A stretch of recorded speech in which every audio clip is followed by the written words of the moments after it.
Genesis chapter 2 verse 1. Ug nahuman ang mga langit ug ang yuta ug ang tibok nga panon kanila. Verse 2. Ug sa adlaw nga ikapito natapos sa Dios ang buhat nga iyang gihimo, ug mipahulay siya sa adlaw nga ikapito gikan sa tanan niyang mga buhat nga iyang nahimo. Verse 3. Ug gipanalanginan sa Dios ang adlaw nga ikapito, ug nagbalaan niini. Tungod kay niini nagpahulay siya, gikan sa tanan niyang buhat nga gibuhat, ug nahimo sa Dios. Verse 4. Kinimaw ang mga sinugdan sa mga langit ug sa yuta, sa pagbuhat kanila, sa adlaw nga si Jehovah nga Dios naghimo sa yuta ug sa langit. Verse 5. Ug wala pay tanom sa kapatagan nga diha sa ibabaw sa yuta, ug wala pay tanom sa kapatagan nga misugod sa pagturok, kay si Jehovah nga Dios, wala pa magpaulan sa ibabaw sa yuta, ug wala pay tawo nga makauma sa yuta. Verse 6.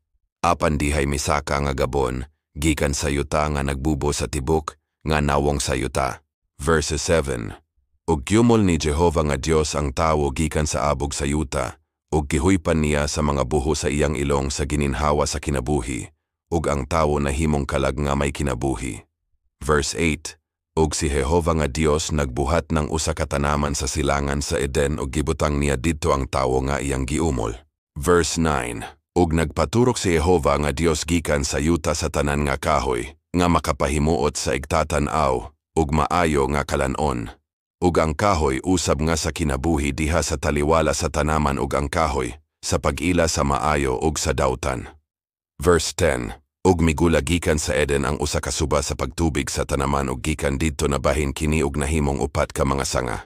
Verse 11. Ang nangalan sa usa pison, kini mao ang nagalikos sa tibok nga yuta sa habila nga didto adunay bulawan.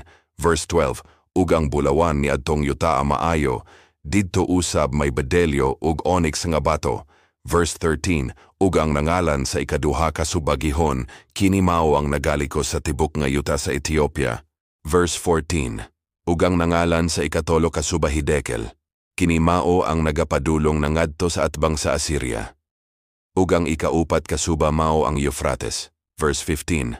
Ug gikuha ni Jehovah nga Dios ang tawo ug gibutang siya tanaman sa Eden, aron kini iyang atimanon ug bantayan.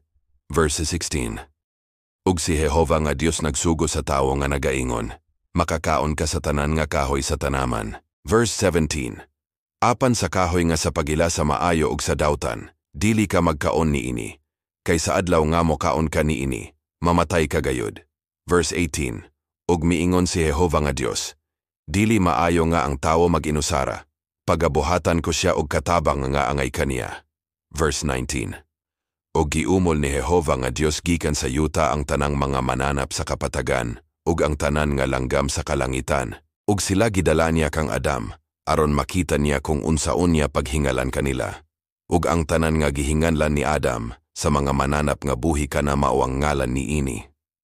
Verse 20. Ug gihatagan ni Adam og mga ngalan ang tanan nga kahayopan, ug ang mga langgam sa kalangitan ug ang tanan nga mga mananap sa kapatagan. Apan alang kang Adam walay hingkaplagan nga katabang nga angay kaniya. Verse 21. Ug gipahinanok ni Jehovah nga Dios si Adam ug nahakatulog siya. Unya mikuha siya og usa sa iyang mga gusok ug gitakpan niya ang unod sa dapit niini. Verse 22. Ug ang gusok nga gikuha ni Jehovah nga Dios gikan sa tawo gibuhat niya nga usa ka babaye, ug iyang gidala siya ngadto sa lalaki. Verse 23. Ug miingon si Adam, kini mao karon ang bukog sa akong mga bukog, ug unod sa akong unod. Siya paganganlan nga babaye, kay gikuha siya gikan sa lalaki. Verse 24. Tungod niini, ang lalaki magabiya sa iyang amahan, ug sa iyang inahan, ug moipon siya sa iyang asawa, ug sila mahimong usa ka unod. Verse 25. Ug silang duruha mga hubo, si Adam ug ang iyang asawa, ug sila wala mga ulaw.